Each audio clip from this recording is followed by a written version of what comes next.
Statistically, Africa has the fastest growing population on Earth and is faced with enormous challenges and risks.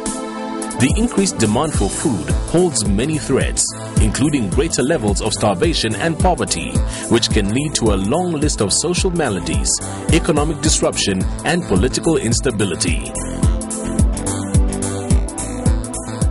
A lot of young people find themselves with unrecognized purpose and unproductive usage of their time. History bears testament to how this unchanneled potential can cause the breeding ground for civil strife and rebellion.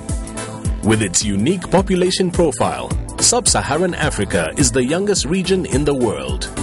2 out of 3 inhabitants are under the age of 25. This region is home to over 200 million young people, and many of them are employed in the agricultural sector.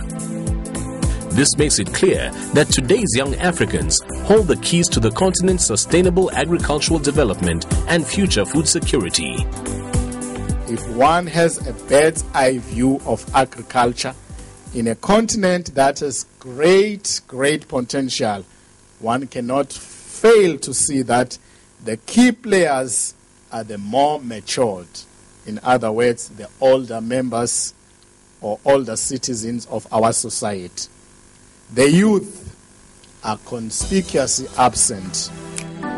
Having spent their lives witnessing parents and grandparents eking out a meager economic existence, many as simple subsistence farmers, young Africans often have skewed perceptions and a lack of motivation with regard to agriculture as a means to economic advancement. This misconception urgently needs to be redressed. Agriculture is not considered to be that important in the country, and for youth it is not even an option to go into agriculture. It is considered that there's no future in agriculture. At school, my teachers always said that students who take on agriculture as a course are failures, and it's always the last resort when applying for courses at university. And this is very true, especially for some of my friends I've interacted with at university level.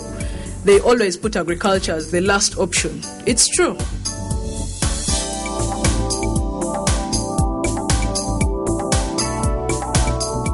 Negative attitudes and perceptions need to be changed to affect the following: how young people engage with the agri-food sector in Africa as producers, entrepreneurs, employees, consumers, and citizens. Understanding changes in the agri-food sector and what they mean to society at large. And the practical implications of alternative policy approaches to the development of the agri-food sector. In 2011, FANRPAN convened a high-level regional food security policy dialogue in Swaziland with the theme Advocating for Active Engagement of the Youth in the Agricultural Value Chain. Over 200 delegates from 21 countries attended with the aim of contributing ideas to stimulate the energy and entrepreneurial spirit of Africa's younger generation. It is the intention of this dialogue here in Swaziland to involve a number of young people into agriculture, to see agriculture as more than just toiling in the field. In so doing that, we will harness our greatest asset, the asset that we have, which is the African youth. Relevant aspects like rural livelihoods and social protection, Africa's green revolution, and safeguarding natural resources were highlighted. Case studies of innovative youth initiatives were also showcased. FANRPAN, in partnership with ACP EU Technical Center for Agricultural and Rural Cooperation, CTA, launched country case studies on current and emerging youth policies and initiatives, with a special focus on links to agriculture. The purpose of the case studies is to identify space and opportunities for developing national youth and agricultural policies within agricultural policies and make appropriate policy recommendations.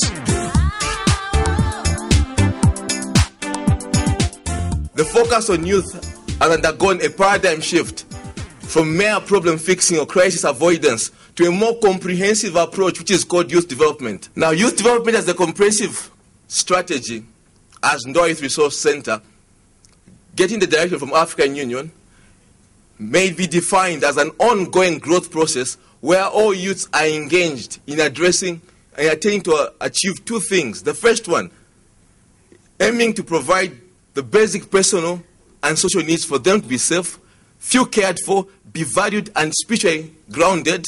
And the second one is to build competence and skills that function and contribute effectively to their social and economic lives. I'm a Web 2.0 guru. I know very much about social media, and I'm a techie. I have never been in an agricultural class, but I eat daily, drink, and know how important agriculture is to me. How can I use my technical skills to document and report on agriculture? Now, this one calls, when we are talking about empowering youth, we shouldn't look at only youth who are in agricultural fields. We should look at youth who are journalists. We should look at youth who have studied technology. We should look at youth in all fields so we can all work together to support our fellow youth who are in agricultural sectors. As a student, I was just attending lectures, but then I joined a society named as the Agricultural Society, which is managed by students at the Faculty of Agriculture. The main aim of this society is about creating awareness on agriculture and involve more youth into agriculture, into different activities. The aim is for them to know what kind of job they can, what are the opportunities that they are getting in the agricultural sector, and many of the students have been employed after attending the job fair. Delegates at the FANRPAN Dialogue also had an opportunity to learn from colleagues from the Caribbean and the Pacific. Encouraging youth into agriculture activity has been a very big challenge worldwide, and we the Pacific are no exception. The Pacific Youth in Agriculture Strategy was an initiative of the Pacific Youth in Agriculture Forestry Network Policy in collaboration with the Human Development Program of SPC as a direct response to the call by Ministers of Agriculture in 2008 to explore ways in which more young people could be supported to take up careers in agriculture. I should emphasize that the Caribbean Agriculture Forum for Youth has a place at the Caribbean Week of Agriculture where they participate in what we call the Alliance. They sit with the ministers, they report on their activities, and they make recommendations as to how policy can be formulated to support youth participation in agriculture in the Caribbean. So therefore, CAFE has an important role to play. They have a place at the table in terms of policy formulation in the Caribbean region. The young people attending the Swaziland Policy Dialogue found that they could relate very well to the host country's Minister of Youth and Development. So much so that a separate meeting was convened between the minister and the youth.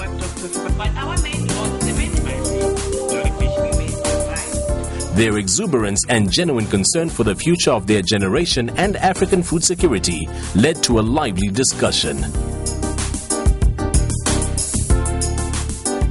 I am pleased to see the good attendance of young people in the meeting, where issues pertaining to their development are being discussed. This is in line with the spirit of the African Youth Charter, as it attaches the importance of allowing young people to become custodians of their own development. The motto of my department, which is the Department of Youth Affairs, goes, "Nothing for the youth without the youth." The dialogue also served as a valuable interface between older and younger generations. Older women especially have a wealth of experience to impart to younger generations. After all, African women produce nearly 90% of the continent's food. Listening attentively to the older folks, it became clear that the younger set were surprised at how much they could actually learn. Their passion and love for the land in particular was nothing less than contagious. You've all got Facebook. Even the women I was teaching, they will say, what can we learn from Coco Makota? All what she says, teaching us, we know it already from before, And again, they think that when you are old, you are archaic, you don't know anything, you've got old ideas which do not work. No, you must infuse them together. the new knowledge and the old knowledge. Let them work together and see which one is the best. Yeah. You know, the finances. There could be. The 2011 FANRPAN dialogue resolved that youth initiatives be better supported and documented. That information be made available to the youth regarding opportunities in agriculture. That policy platforms which specifically include the youth be strengthened. That the youth be engaged in providing evidence to inform policies on agriculture, natural resources, and other relevant sectors. That the youth's knowledge of new media and ICTs be harnessed to develop the agricultural sector. We have brought in youth who are involved in agriculture academically. But what fascinated the delegates is the confession by the youths that they've been studying agriculture in theory, but for the first time they went out to a village. They talked to a farmer. They saw what it means when you talk about sustainable multi-commodity enterprises within a half-an-acre home. That was fascinating to hear that we've always taught our students through theory and they never get the opportunity to learn. So this is something that the youth are taking back, and now when they talk farming, when they talk the value chain, they will understand what it is that happens in a smallholder environment, and they will find their space. In many countries, young Africans are already actively engaged in the agricultural value chain. This promising spirit of entrepreneurship, however, needs to be further encouraged and rewarded. There is also a need to document these initiatives, upscale best practices, and to increase efforts to disseminate useful information. I want to challenge young people to take advantage of these opportunities to contribute to their societies. We are looking up to you as the youth to come up with innovative ways of doing things.